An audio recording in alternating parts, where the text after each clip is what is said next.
नमस्कार, मैं हूं गोपाल झा और आप जुड़ चुके हैं न्यू इंडिया के साथ। आज हम बात करेंगे साहित्य की, पंजाबी साहित्य की, उस साहित्यकार के, उस कवि की जिसका नाम बड़े ही तहजीब के साथ लिया जाता है, शिव बटालवी, जिनको विरह का सुल्तान कहा जाता है। और आज हमारे साथ मेहमान हैं जाने माने शायर और आकाशवाणी के वरिष्ठ उद्घोषक रहे और जिनके बारे में कहा जाता है कि जो आवाज के धनी हैं और भारत ही नहीं बल्कि दुनिया में सुने जाते हैं। मैं बात कर रहा हूं राजेश चड्ढा जी का। राजेश चड्ढा जी मेरे साथ हैं और शिव बटालवी की अगर बात की जाए तो हमें लगता है कि राजेश चड्ढा से बेहतर शायद बहुत कम लोग होंगे जो शिव बटालवी को जीते हैं, पढ़ते हैं और अपनी जिंदगी में उतारने की भी कोशिश करते हैं। तो राजेश जी, बहुत बहुत स्वागत है आपका इस कार्यक्रम में। गोपाल जी, बहुत बहुत।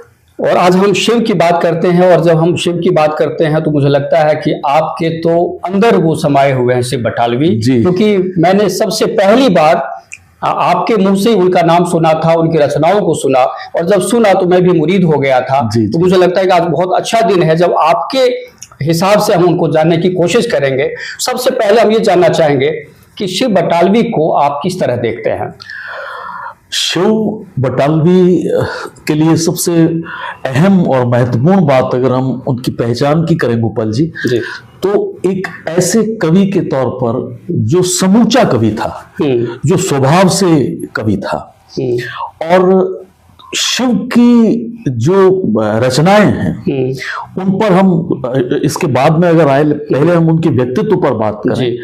एक ऐसा खूबसूरत आदमी जिसको जीने का ढंग आता था, जिसके कपड़े पहनने का सलीका था, जिसको आज हम ड्रेस सेंस कहते हैं, ऐसा कवि था। और वो समय ऐसा था जब शिव मंचों पर कविताएं पढ़ते थे तो ये कहा जाता था कि जब शिव किसी मुशायरे में, कवि सम्मेलन में आ जाते थे तो श्रोता ये कहते थे कि अब हम सुबह का तारा निकाल देंगे। क्या बात है! ये प्रेम था शिव का। और इसके पीछे निश्चित है कि कवि से प्रेम बाद में होता है, उसकी कविता से पहले होता है। तो उसकी कविता की जो खासियत रही, जिसने शिव को शिव बनाया, वो रही शिव की मौलिकता।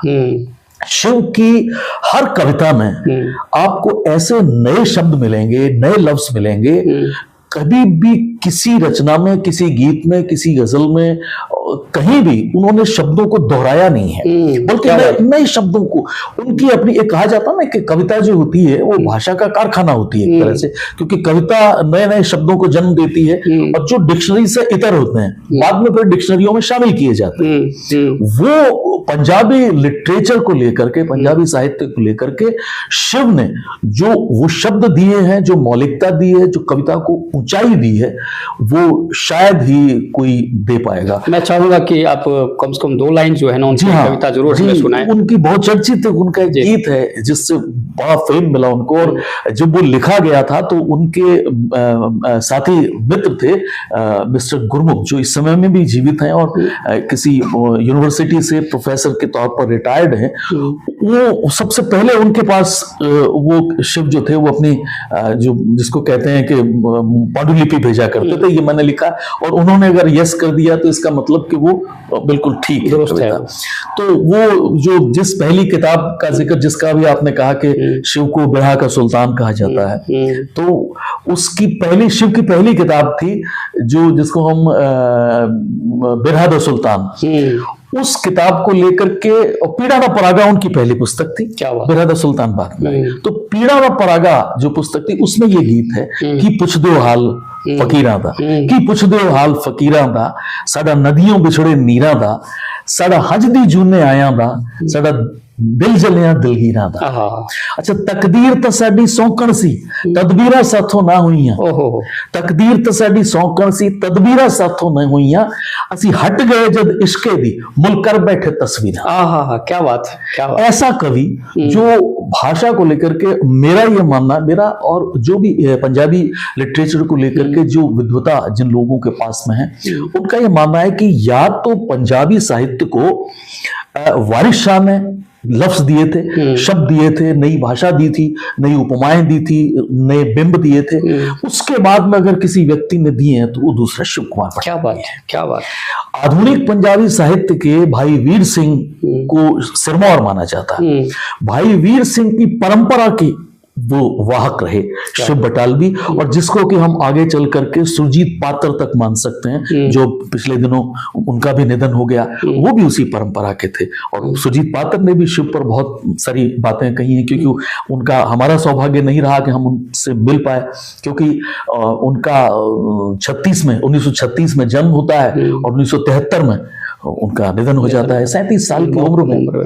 उन्होंने इतना कुछ दे दिया है पंजाबी लिटरेचर को इस कम उम्र में। यही वजह है कि उनको जो है पंजाबी का और उर्दू का जो कीट्स कहा जाता है वो मजाज लखनवी को कहा जाता है, और पंजाबी का कीट्स कहा जाता है शिव बटालवी। क्या बात है, क्या बात है। मैं अपने दर्शकों से एक बात शेयर करना चाहूंगा। हालांकि बहुत सारे दर्शक जो पाठक के तौर पे जुड़े हुए हैं भट्टेर पोस्ट मीडिया ग्रुप के ग्रामसेतु.com पे, तो राजेश चड्ढा जी का एक बहुत ही कॉलम है जो नियमित रूप से साप्ताहिक कॉलम है, हर बुधवार को प्रकाशित होता है, शनिवार को प्रकाशित होता है, जिसमें मिट्टी दी खुशबू के नाम से, जिसमें आप पंजाबी लिटरेचर की जो महीन जो कविताएं हैं, जिसकी व्याख्या है, जो पुराने शख्सियत है पुरानी, इन सब के बारे में आप पंजाबी में पढ़ सकते हैं। फिलहाल शिव बटालवी की बात कर रहे हैं हम लोग, और शिव बटालवी को प्रेम का कवि कहा जाता है जी। और प्रेम के नजरिए से अगर देखें तो उनकी कविताओं या गीतों की क्या खासियत है? दरअसल शिव को हम प्रेम का कवि तो कहते हैं, लेकिन प्रेम उनके शिव के प्रेम की जो परिभाषा है वो बड़ी ब्रॉड है, बड़ी वसी है, बहुत विस्तृत है। उन्होंने मानव के प्रेम की भी बात की, उन्होंने प्रकृति से प्रेम की भी बात की। तो मुझे ये लगता है कि एक भ्रम जो सिर्फ, जैसे पंजाबी में उनको कुड़ियां दा कवि के नाम से उनको जाना गया, ये कुड़ियां दा कवि, क्योंकि उनको उनके प्रेम गीत लगे। लेकिन उनके प्रेम गीतों को सुन करके पढ़ करके हमें लगता है कि प्रेम को जो ऊंचाई शिव ने दी वो किसी सस्ते प्रेम की बात नहीं करते हैं। वो बहुत, अब उनका एक गीत है, वो कहते हैं कि अपने गीत के अंदर अपनी उन्होंने बात कही है कि मायनी असी करण बिरहों दा तीरथ हाथ चले। बिरहा को उसने तीरथ माना कि मायनी असी करण बिरहों दा तीरथ हाथ चले, खोटे दाम मोहब्बत वाले बन उमरा दे पल्ले, और सद सनियारे प्रीत नगर दे एक एक करके मोड़ा, सोना समझ विहाजे समझो मैं पित्तल दे चले। ओहो, क्या बात है, क्या बात। ये ऊंचाई शिव दे सकते हैं प्रेम की। अच्छा, प्रकृति को लेकर के जब वो बात करते हैं तो उनका एक बहुत चर्चित गीत है, बहुत सारे कलाकारों ने उसको गाया भी है, हम सब लोगों ने पढ़ा भी है, पेड़ों को लेकर के।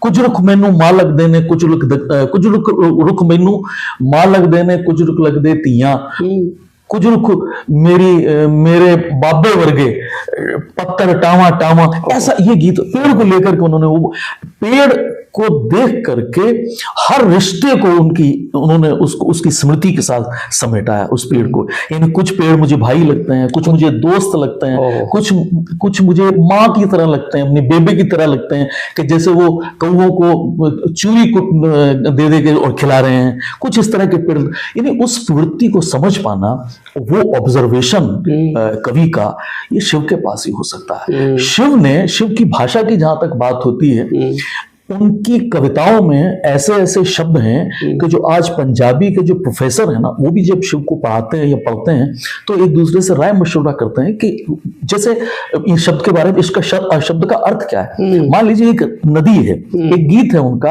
वो गीत तो स्मृति में नहीं, लेकिन उसका भाव जो है वो ये था कि जो नहर, एक नदी है, उस नदी की जब शुरुआत होती है, उस शुरुआत की उस हिस्से को क्या कहा जाता है?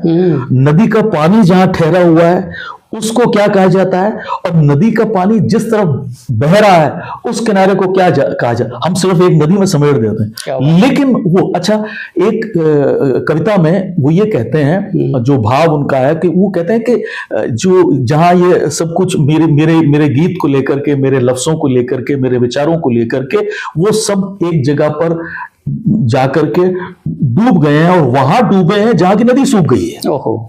तो उस नदी, सूखी हुई नदी की जो रेत है, उसकी अपनी उपमा है। क्या बात है। ये शब्दों का जो खजाना, ये जो शब्दावली शिव ने दी है, और एक सबसे अच्छी बात ये है कि शिव एक आम आदमी का कवि भी है, शिव सबसे खास आदमी का कवि भी है। क्या बात।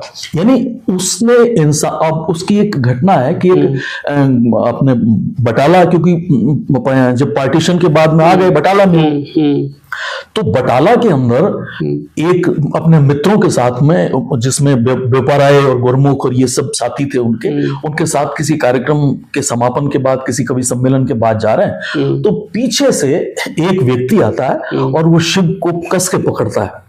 तो सब लोग देखते हैं, तो वो व्यक्ति वो होता है जो बस स्टैंड पर सामान, पहले होता था ना जैसे स्टेशन पर कुली होते हैं, उस इसमें बस अड्डे पर भी कुछ लोग होते थे, भी मैं आपका सामान चढ़ा दूं 2 रुपए दे दूं। पंजाब में कल्चर बहुत था। वो व्यक्ति था और वो क्योंकि शिव कुमार शर्मा ब्राह्मण थे, उन्होंने कहा कि क्यों पढ़ता, मेरे पैसे नहीं देता तू मेरे पैसे क्यों नहीं दे रहा? तो वो सारे जो मित्र थे 2-3, उन्होंने कहा कि यार तेरी इतनी हिम्मत कैसे होगी, तू कौन है, इतने बड़े कवि को इस तरह से तू पकड़ रहा है और इस तरह की बातें कर रहा है। तो उसने उसको रोक दिया, रुको इसको कुछ मत कहो, इससे मैंने पैसे ले रखे हैं और ये पैसे, तो उसने कहा भी तूने पैसे क्यों ले रखे हैं? उस व्यक्ति ने शिव ये उत्तर देता है कि इस व्यक्ति से मैंने पैसे इसलिए लिए कि मैं इससे पैसे लेकर के और मेरी नजदीकियां कायम की और फिर मैं इस व्यक्ति को समझ पाया। क्या बात है, क्या बात, गजब। अब इस तरह से इंसान से जुड़ना एक कवि, इसीलिए मैं ये बार बार कहता हूं ना कि शिव स्वभाव से कवि था।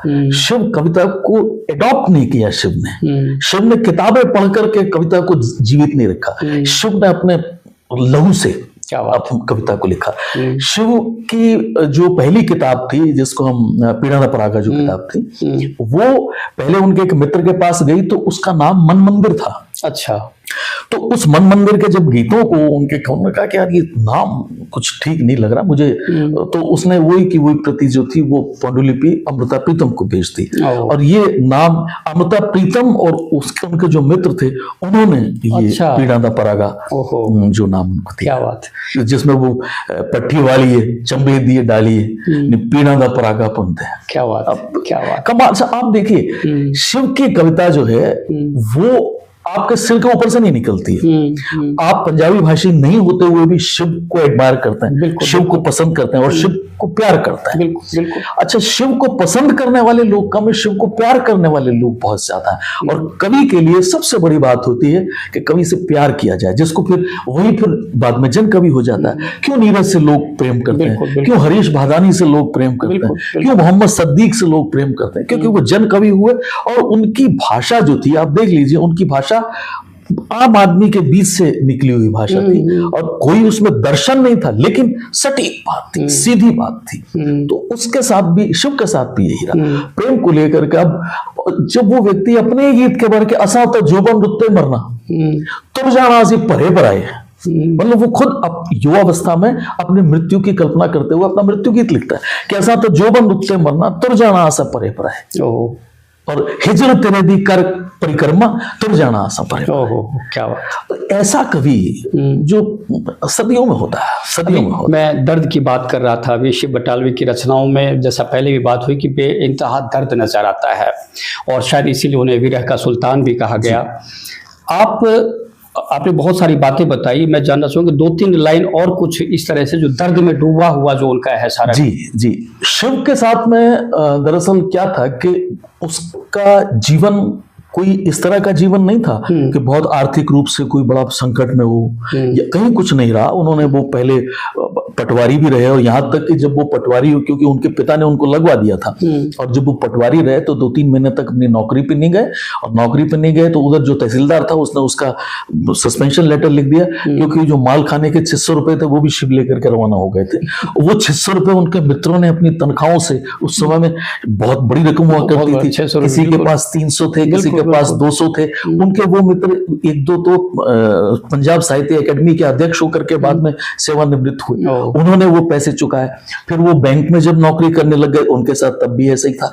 एक्चुअली उन्होंने बिरहा को अपने अंदर समेट लिया था। उनको लगा कि बिरहा को पाला जाना चाहिए, और शायद यही एक वजह है। कहीं वो अपने खुद के साक्षात्कार, हालांकि बहुत ज्यादा इंटरव्यूज शिव के उपलब्ध नहीं होते हैं, लेकिन 1-2 इंटरव्यूज में वो उन्होंने कहा है कि प्यार भी उन्होंने खूब मिला लोगों से, लेकिन उस प्रेम को जिस निश्चल भाव से उन्होंने बांटा, लोगों ने उसको परिभाषित बड़े ऊंचे तरीके से किया। इस चीज का दुख रहता। और उनके समकालीन में कुछ लोग रहे, रही बात बिरहा की, तो बिरहे को शायद, क्योंकि हम जिस संस्कार से आते हैं, कोई भी जब कविता की बात होती है तो हम कहते हैं ना कि जब जो पहला जो कवि था वो आह से उपजा होगा, है ना।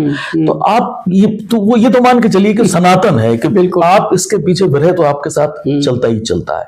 अच्छा, वो बिरह ये है कि किसी व्यक्ति की पीड़ा में भी आप अपनी पीड़ा देख लेते हैं, किसी व्यक्ति के प्रेम में आप अपना प्रेम देख लेते हैं, किसी व्यक्ति की बेवफाई में आप अपनी बेवफाई देख लेते हैं।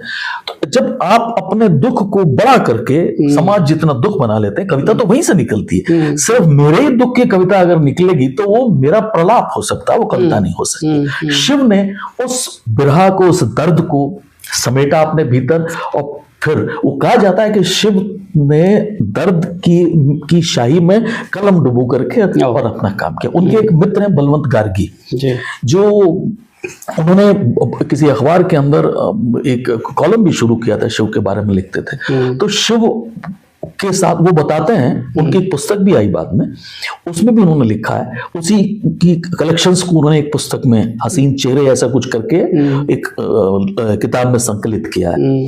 तो वो कहते हैं कि शिव मेरे साथ जाया करता था कवि सम्मेलन में। वापसी जब हम आते थे रास्ते में रिक्शे पर या कहीं भी, तो एक जगह किसी भी जगह पर शिव जो थे वो रिक्शे को रोक लेते। तो मेरे को कहते हैं कि जा कोयला ढूंढ के ला, वो पंजाबी बोलते थे कोयला लब के लिया, तो वो कोयला ढूंढ के लाता वो बलवंत।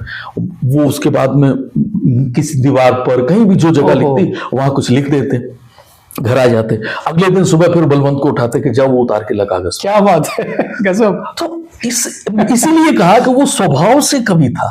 बस एक जो शराब उनके साथ जुड़ी, उसने उनके स्वास्थ्य को भी ले लिया। उनके जो जब कहते हैं कि हम अगर स्वस्थ नहीं हैं तो फिर दूसरी चीजों पर प्रभाव उसका पड़ता है। लेकिन वो अपना व्यक्तिगत जीवन है, उस आदत से शिव छोटे नहीं हो जाते। बिल्कुल बिल्कुल, वो उसका कद कविता का तो वहीं का वहीं रहता है। लेकिन एक सीख तो है हम सब के लिए कि अगर शराब इतनी खराब है कि एक ऐसे व्यक्तित्व को हमसे छीना, अगर वो आज रहते, अगर पूरी जिंदगी जीते, बहुत तो शायद इस भारत, मैं कहता हूँ पंजाब ही नहीं, भारत का जो साहित्य जगत है उसमें उनका अलग ही होता। बिल्कुल। आप तो खैर राजेश जी शिव बटालवी जी के घर भी जा चुके हैं, तो वो कुछ संशोधन हम जानना चाहेंगे। जी, हम लोग कुछ मित्र थे, तो घूमने के लिए जब हम लोग गए तो इस तरफ से हम चंबा घूमने के लिए गए थे, हिमाचल में जो। तो चंबा क्या, हम लोगों ने मित्रों ने कुछ विचार किया घूमने चला जाए। तो वो मुझसे पूछा कहाँ चला जाए, तो सबने कहा कि चलो अपने रवाना होते हैं, रास्ते में सोच लेंगे। तो हम लोग निकले थोड़ी दूर जाकर के, और फिर मैं उस समय में वो पांचों मित्रों के बीच में, अब मेरे साथ में अगर कोई बैठेगा तो मैं उनसे या तो बुल्ले शाह की बात करूंगा या शिव बटालवी की बात करूंगा, जो मेरी रुचि जैसी। तो मैंने उनको लगभग 30 किलोमीटर तक, ये सच है गोपाल जी, 30 किलोमीटर तक शिव की बातें की। तो उन्होंने खुद कहा कि यार शिव ने ये बार बार चंबे का बड़ा जिक्र किया है, क्योंकि हिमाचल से उनका प्रेम था, वहीं उनका ससुराल भी रहा। तो मैंने कहा उन्होंने चंबे का जिक्र किया, मैंने कहा फिर चंबे ही चलते हैं। तो वहां से हमने तय किया कि हम चंबा चलते हैं। तो वो चूंकि अमृतसर होकर के रास्ता था, तो रास्ते में बटाला जैसे ही आया, तो हमारे साथ एक एग्रीकल्चर साइंटिस्ट थे, वो मित्र। तो उनको मैंने कहा यार जहां पर थोर का जंगल आ जाए ना कहीं, वहां थोड़ी देर के लिए बता देना। तो एक वहां तो थोर का जंगल आया, वहां हम लोग रुके थोड़ा। तो उन्होंने मेरे से पूछा क्या, मैंने कहा थोर पर भी शिव ने बड़ा, मैं कंडियाली, वो लिखते हैं मैं कंडियाली थोर वे सजना उगी किते कुराहे। थोर जो है ना उसको उगाना नहीं पड़ता है ना, वो सोते हो जाती कि मैं कंडियाली थोर वे सजना उगी किते कुराहे, ना कोई माली सिंझया मैनू ना कोई सिंचना। क्या बात है, मुझे किसी ने पाला नहीं, को पालना चाहता भी नहीं है, थोर तो उखाड़ करके फेंक देता है।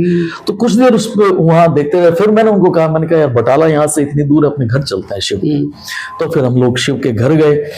आप ये अंदाजा लगाएं कि जब हम शिव के शहर में बटाला में हम लोग पहुंचे, तो हमने बहुत सारी संस्थाओं के जब बैनर लगे देखे, पोस्टर लगे देखे, हेडिंग लगे देखे, जब वो तो हमने उनसे पूछा कि भाई शिव बटालवी के घर हमें जाना। तो मुझे आश्चर्य हुआ कि वहां कोई व्यक्ति शिव का घर बताने वाला, हमसे पूछे कौन शिव।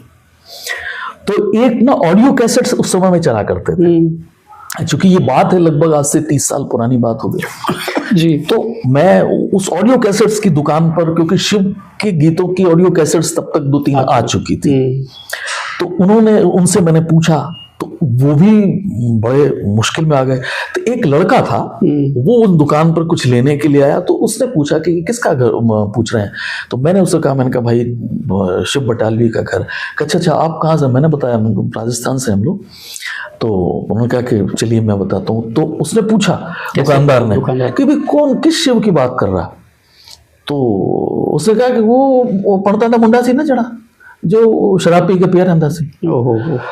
तो मैं मतलब बस रो नहीं पाया, लेकिन मुझे आश्चर्य हुआ कि ये पहचान, वो सारी चीजें जो हमने कहा कि उनके व्यक्तिगत जीवन से जुड़ी हुई हैं, उसकी कविता कितनी बड़ी है, वो उस कविता के नाते कितना बड़ा है, इस कद को नापने का भी तो कोई फीता होना चाहिए। नजरिए की बात है, वहां का दृष्टिकोण जो है ना ऐसा।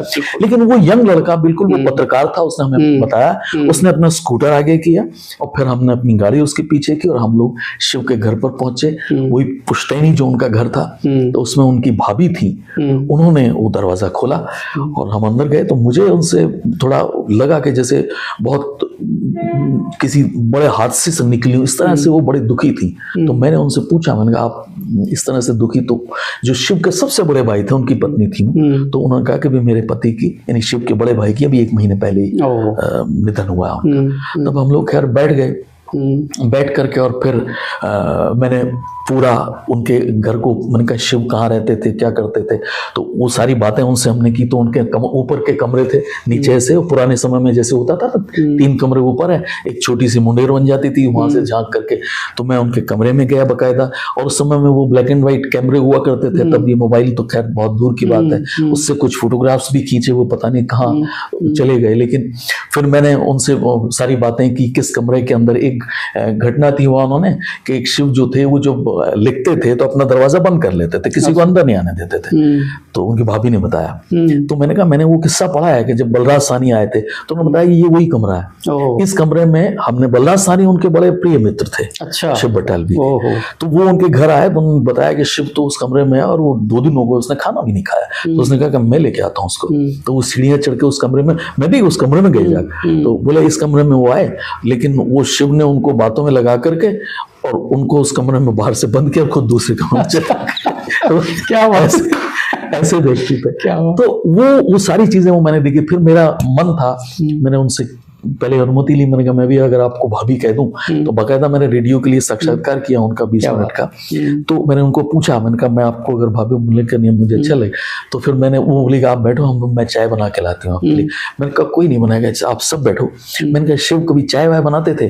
बोले हाँ वो तो यही बनाता था। मैंने कहा चाय मैं बनाऊंगा। क्या बात। तो मैंने उनके उस किचन से वो बर्तन लिए, वहीं बैठ करके मैंने उस समय स्टोव हुआ करता था, उस स्टोव पर मैंने चाय बनाई और चाय मैंने उनकी भाभी को भी चाय मैंने पिलाई। तो पूरी एक एक चीज को मैंने जिया उनके पास बैठ करके, और अद्भुत उस घर की एनर्जी का, जहाँ शिव रहे हो, शिव में है पूरा ही, है ना। चलिए बहुत बढ़िया लग रहा है कि शिव बटालवी को जानने की एक कोशिश है हम सबकी। और लास्ट में जानना चाहूँगा कि शिव बटालवी, जैसे अपन बात कर रहे थे कि उम्दा किस्म के कवि हैं, लेकिन साहित्य जगत में वह स्थान नहीं मिला जिसके वो हकदार थे। जी ये बिल्कुल सही है। एक्चुअली होता क्या है कि जब हम कविता को मंच पर लेकर के आ जाते हैं, अब हर आदमी तो शिव बटालवी नहीं हो सकता, क्योंकि वो गद्य में भी उतने ही सशक्त जितने पद्य में सशक्त। उनकी कविताएं जब आप पढ़ेंगे तब भी आपके भीतर तक जाएंगी, और जब वो गाते थे तब भी आपके भीतर तक जाती। ये दोनों चीजें शिव में थी। तो शिव, अब होता क्या है कि मंच पर जब आप पढ़ते हैं तो वो एक अलग नजरिया होता है पढ़ने का। यानी कवि सम्मेलनों की कविताएं और कवि गोष्ठियों की कविताओं में आजकल फर्क है। हालांकि कविता कविता होती है, क्योंकि कवि सम्मेलन के स्तर जो हैं वो, आपने देखा होगा कि एक समय था कि जब बच्चन जी रात रात भर मधुशाला सुना देते थे यूनिवर्सिटी में, और अगले दिन यूनिवर्सिटी में इसलिए छुट्टी हो जाती थी कि उस रात को वो बच्चे नहीं आ पाए थे जो सुन नहीं पाए, तो उन्होंने अगले दिन सिर्फ और सिर्फ बच्चन को सुनने के लिए, उसकी मधुशाला सुनने के लिए छुट्टी करवा दी। तो वो एक स्तर था। अब जो कवि सम्मेलनों का स्तर है, सब लोग दुखी हैं, लेकिन दुखी होने की बात इसलिए नहीं है कि समय के साथ सारी चीजें चलती हैं। अच्छा अगर बढ़ता चला जाता है, कुछ धीमी गति आती तो बुरा एक दिन खत्म भी होता है। तो उनके साथ में ये रहा कि उनको खुद को भी ये बात लगने लगी थी कि सिर्फ और सिर्फ एक हद में बांध करके रखा जाने लगा था। जब जैसे मैंने आपको बताया कि वो लड़कियों का कवि है या प्रेम का कवि है, लेकिन आप ये देखिए कि उनको साहित्य अकादमी को एक उनकी कृति पर जो पुरस्कार देना पड़ा, और वो ऐसा पुरस्कार इतिहास में दर्ज हो गया कि शुभ बटालवी सबसे कम उम्र के पहले व्यक्ति थे जिसको साहित्य अकादमी ने पुरस्कार दिया, और वो उनकी कृति थी महाकाव्य लूणा। आप उस लूणा को पढ़ें, हम अगर उसके बारे में बात करें, उसकी गाथा जो है, पंजाब में एक परंपरा है कि जो कविताएं हैं ना वो गाई जाती हैं। हीर गाई गई वारिस की, बुल्ले शाह की काफियां गाई जाती हैं, फरीद की बाणी गाई जाती है। तो पंजाब में क्या है कि पढ़ने से ज्यादा गाया गया है हर चीज को, तो शिव को भी गाया गया है। अब उस गाथा को, पूर्ण की गाथा है वो लूणा, तो उस गाथा को गाया जाता है। उसमें क्या होता है कि एक राजा है, वो राजा अपने मित्र के पास जाता है और जाकर के वहां उस मित्र के यहाँ काम करने वाली एक दासी थी, वो उसको पसंद आने लगती है, उससे मोहब्बत करने, सच्चा प्यार करने लगता है, और वो कहता है कि मैं इससे शादी करूंगा। तो वो मित्र उसको कहता है कि यार तू शादी तेरे को क्या करनी है, तू राजा है, मैं भी राजा हूं, मैं तेरे को उपहार देता हूं। उस समय ये होता था कि दासियां उपहार में चली जाती थी, मैं ये ले जाइए आप वहां, आपका काम करे। उसने कहा नहीं, ऐसा काम नहीं कर सकता, मुझे ब्याह करके ही ले जानी है। क्या बात। तो लेकिन फर्क ये था कि उनकी उम्र में आधा फर्क था, वो बहुत छोटी थी। वो जब अपने घर लेकर के आते हैं तो उसका नाम, उस लड़की का नाम है, उस दासी का नाम है लूणा। वो अपनी एक सखी को भी साथ लेकर के आती है। तो उस लूणा जो महाकाव्य में उस सखी से उसकी बातें, या जब वो घर पे आते हैं तो उनका बेटा, उस राजा का बेटा जो कि उसकी माँ का हम उम्र होता है, वो एक नजर में उनको आपस में मोहब्बत हो जाती है। जब वो पहली बार लौटता है, माँ को देखता है भी ये मेरी माँ है, तो एक अनचाही जो होती है वो प्रेम उनके बीच में उपजने लगता है। तो उस पर उस पुत्र को सजा भी दी जाती है राजा के द्वारा, पिता के द्वारा। तो उसमें हमेशा हर कथा में, उस गाथा में लूणा को एक नेगेटिव कैरेक्टर के तौर पर पढ़ा जाता है, सुनाया जाता है। शिव कुमार बटालवी थे जिसने उस नेगेटिविटी को, उस नेगेटिव कैरेक्टर को, लूणा को उठाया और पॉजिटिव बनाया। क्या बात। वो इस तरीके से बनाया, छोटी सी बात में उन्होंने कहा कि आप ये बताएं, राजा को प्रेम हुआ, उस महिला से राजा लिया, वो बेचारी बदनसीब निरीह थी, वो आनी थी, उसका पुत्र आया, वो दोनों हम उम्र हैं, इसमें लूणा की क्या गलती? उसकी क्या गलती? बहुत बड़ी बात। उसकी कोई गलती बता दो। उसने तो परिस्थितियों के आगे झुकी बिल्कुल, उसकी गलती तो कोई नहीं है। इसलिए उसने उस लूणा को, उसकी खूबसूरती का वर्णन किया, उन दोनों सखियों की, उनकी अपनी सखी की बातचीत का वर्णन किया, और किस तरह उस राजा का जो बेटा है वो उसको आगाह करता है कि नहीं, मैं तेरे से नहीं कर सकता, चूंकि प्रेम नहीं कर सकता, ऐसा सोचना भी गलत है, चूंकि तुम मेरी माँ लगती है, मेरे पिता ने तुझको ब्याहा है। तो ये सारी गाथा उस लूणा कृति ने इतना उनको प्रसिद्ध किया कि एकेडमी को सबसे कम उम्र के कवि को पुरस्कार देना पड़ा, एकेडमी का पुरस्कार देना पड़ा। तो वो अपने आप में गाथा अद्भुत है। उस लूणा जो कृति है उसमें उपमाएं हैं, उसमें एक पंक्ति है कि जब, जैसे हमने बालों की तुलना, जिसको हम उर्दू के लिहाज से जुल्फें कह देते हैं, लटें कह देते हैं, तो उसने, उसकी एक पंक्ति है, उस एक पंक्ति अपने आप में स्थापित कर दी है कि प्रेम के उनके जो कोण हैं शिव के, वो देखिए उसने हम लंबी जुल्फों की कितनी सारी तुलनाएं, बहुत सारी आपको जो उपमाएं मिलेंगी, लेकिन उसने कहा है कि उस लूणा की खूबसूरती, बालों की खूबसूरती को उसने कहा कि तेरे को लंबे बाल, यानी तेरी जुल्फें जो कोस बड़ी हैं। क्या बात। अब देखिए उसके शब्द कहीं बड़े शब्द नहीं है, डिक्शनरी के नहीं है, आम आदमी से शब्द लिए हैं उसके, और उन्हीं शब्द, यही वजह रही कि शिव को जो हर आदमी प्रेम करता है, हर उम्र का व्यक्ति प्रेम करता है। एक छोटी सी घटना है, उसके पास कहीं किसी को पैसे देने थे, तो उनके मित्र ने कहा कि मेरी जेब में पैसे तो नहीं है, तू घर जा, मेरी माँ है, तू मेरी माँ को ये भी मत कहना कि मैंने पैसे मंगाए हैं, तू मेरी माँ को कहना कि शिव ने पैसे मंगाए हैं, उसको जरूरत है।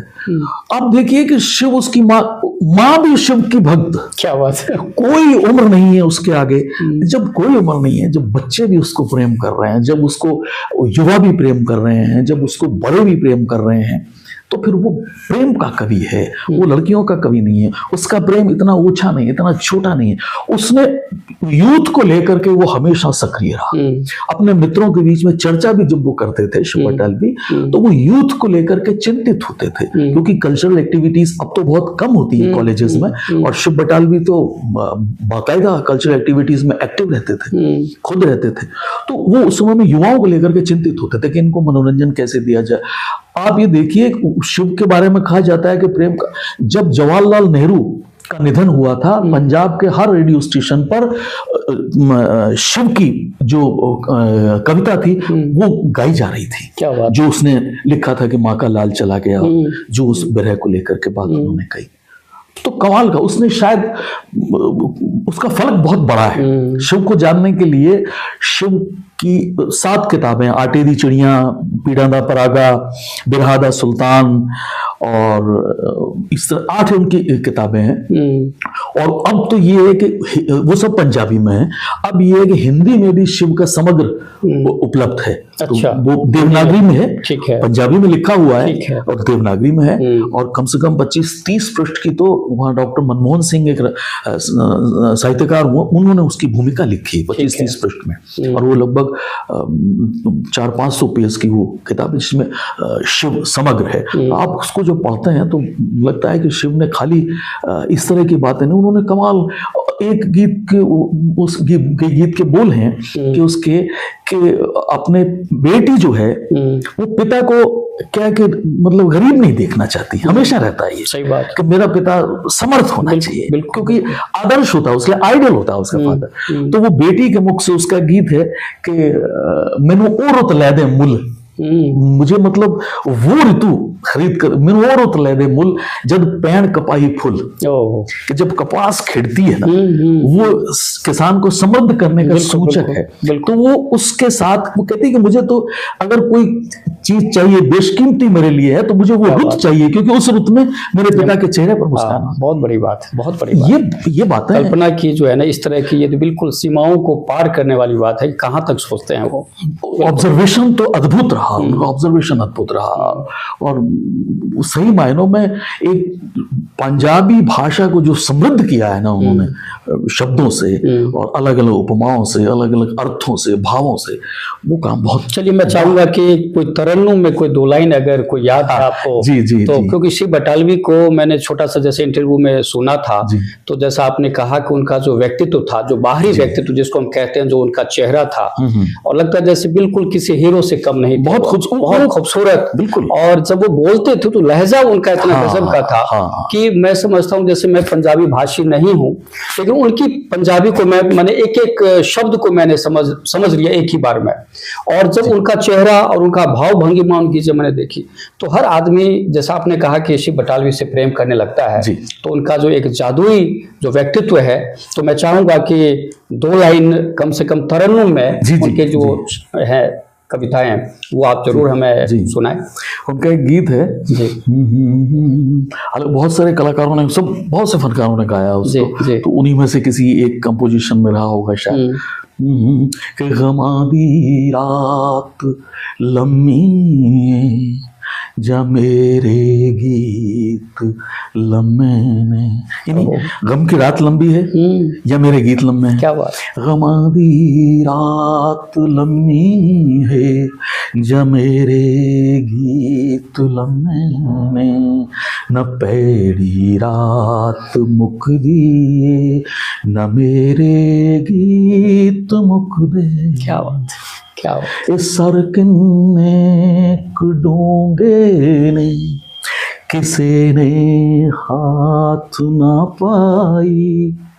इस सर कहते सरोवर को, ये तालाब कितने गहरे हैं, किसी ने इसकी था नहीं पाई। इना औराच सुख देने ते ना सोना चुप पर देने, ए फट हम इश्क दे लोको, ये मोहब्बत के जख्म, ए फट हम इश्क दे लोको, इनादी की दवा होवे, ए हथ लाया भी दुख देने, मलम लाया भी दुख दे। क्या बात, क्या बात, क्या बात। शिव शिव है, शिव शिव हैं। और ये है राजेश चड्ढा। जैसा मैंने शुरू में कहा था कि जब शिव बटालवी की बात होती है तो राजेश चड्ढा जी सुध बुध खो बैठते हैं और पूरी तरह से शिवमय हो जाते हैं। और आज आपने प्रमाण देखा। और शिव बटालवी के बारे में लास्ट में इतना ही कहना चाहूँगा कि जो जैसा राजेश चड्ढा जी ने कहा कि यूथ के लिए बहुत ही फिक्रमंद थे, शिव बटालवी। और आज की जो यूथ है, आज की युवा पीढ़ी है, खासतौर पे जो पंजाबी समझने वाले लोग हैं, अगर आप शिव बटालवी को सर्च करेंगे गूगल पर या यूट्यूब पर कहीं भी, और जब उसको आप समझने की कोशिश करेंगे तो शायद लगता है कि बहुत बड़ी श्रद्धांजलि होगी इस कम उम्र में बहुत बड़ा जो फनकार, बहुत बड़े कवि, गीतकार, साहित्यकार शिव बटालवी के लिए सच्ची श्रद्धांजलि ये होगी। बने रहिए न्यू इंडिया के साथ। बहुत बहुत धन्यवाद।